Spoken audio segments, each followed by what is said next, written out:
Hey everyone, welcome back to Retro Rewind. Today, we're exploring the origins of the platformer that changed everything. Nintendo's 1985 masterpiece, Super Mario Bros. What's happening, gaming family?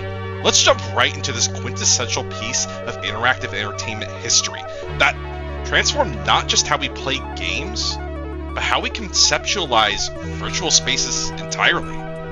Before we begin this analysis, don't forget to hit those engagement buttons, and check out my supporter page, where I share exclusive content on ludological philosophy, including my upcoming 45-minute deconstruction of the first Goomba encounter, Super Mario Bros.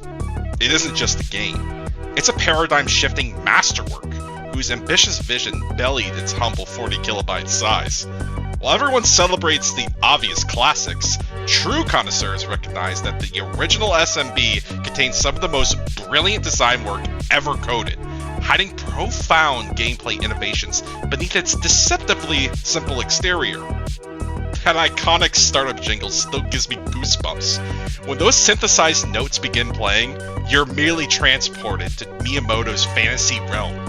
This musical motif has permeated so deeply into our collective conscious that it's recognized across generational boundaries.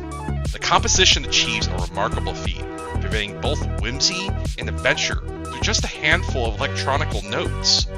If we were to analyze it through music theory, we'd observe that its use of major key progressions to establish an optimistic tone, while maintaining a rhythmic momentum.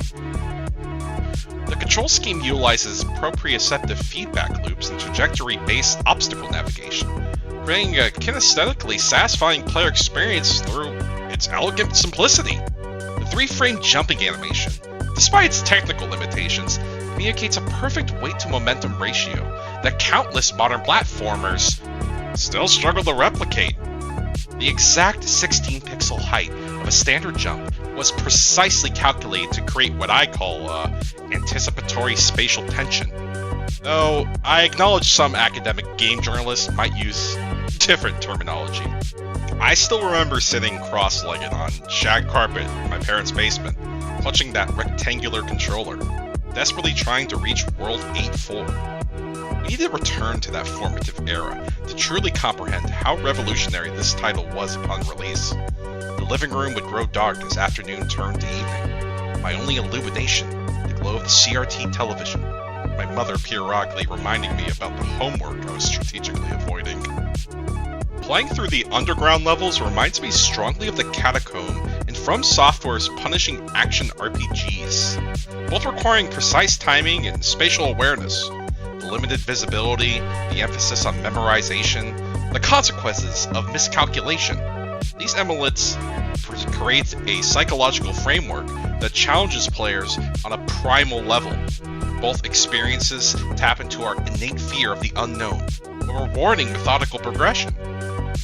The game's character naming conventions pulled directly from Japanese folklore traditions. The Koopa enemies, properly pronounced Koopa in the original dialect, demonstrate Nintendo's confidence in bringing their cultural elements westward.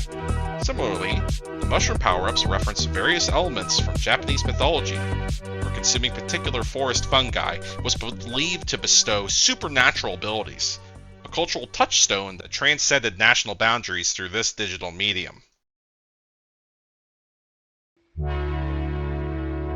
From a metaphysical perspective, Mario's quest represents humanity's eternal struggle against seemingly insurmountable odds, with each flagpole serving as a temporary victory in endless pursuit of fulfillment. The princess, perpetually in another castle, symbolizes the elusiveness of complete satisfaction, a Buddha-adjacent concept suggesting that our desires continually relocate just beyond our reach. The repetitive nature of the worlds, with their escalating difficulties, parallels of our own life experiences as we master challenges only to face more complex versions of similar obstacles. The nuanced movement physics reflect a deep understanding of how players intuitively expect virtual objects to behave. Each design element, from power-up progression to enemy placement, serves this harmonious whole. Consider the brilliant subversion of the mushroom's initial appearance. It moves toward Mario threateningly, yet transforms him into a more powerful version of himself. This teaches players that appearances can be deceiving, and encourages experimental interaction with the game world.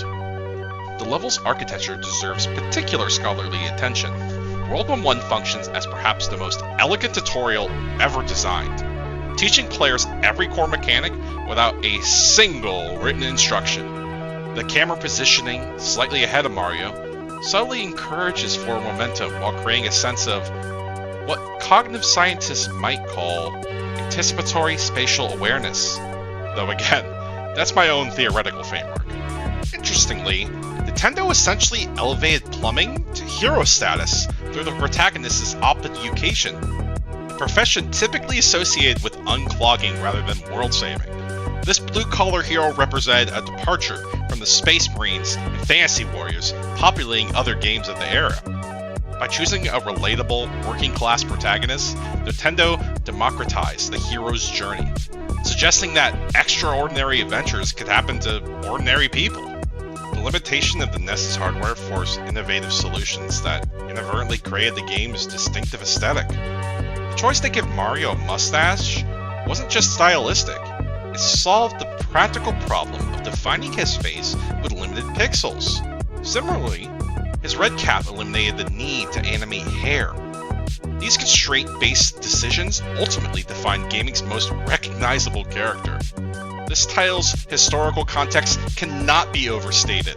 Designer Shigeru Miyamoto transformed his Donkey Kong character into gaming's definitive mascot, establishing the foundation for Nintendo's flagship franchise. This transitional period of the mid-1980s gaming industry, recovering from the infamous crash of 1983, required exactly this kind of accessible yet depth-filled experience to revitalize consumers' confidence. In many ways, Mario carried not just the princess, but the entire industry on his overall clad shoulders.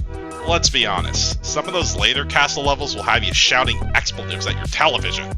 The precise jumps required over lava pits seem specifically engineered to test the durability of your controller. The infamous Hammer Brothers represents a particular peak of difficulty calibration, the randomized jumping patterns creating moments of pure controller gripping tension. The character's animation, despite technical limitations, captures a certain theatrical quality. Mario's movements have a performative aspect, with exaggerated jumping and running creating a sense of physical comedy within the digital space. When he shrinks after taking damage, the animation communicates vulnerability through posture alone, a masterclass in visual storytelling through minimal means. The power-up system introduced a now standard progressive enhancement model that fundamentally altered game design philosophy. The transformation sequence, where Mario grows after collecting a mushroom, both rewards the player and recalibrates their spatial understanding of the character. This momentary pause in the action creates what ludological researchers might term a celebratory interval, though that's my interpretation of the phenomenon. The environmental variety across the game's 8 worlds established the expectations that platformers should incorporate diverse biomes and settings. From the iconic blue skies of World 1-1 to the underwater sections with their completely different physics to the nighttime aesthetics of certain levels, the game created a sense of journey through visual diversity within severe technical constraints. Okay, we gotta talk about the time limit. The time limit, represented by that anxiety-inducing countdown and accelerating tempo, introduces an element of urgency that prevents overly cautious play. This design decision forces players to balance risk assessment with forward momentum, creating a dynamic tension that maintains engagement throughout each level.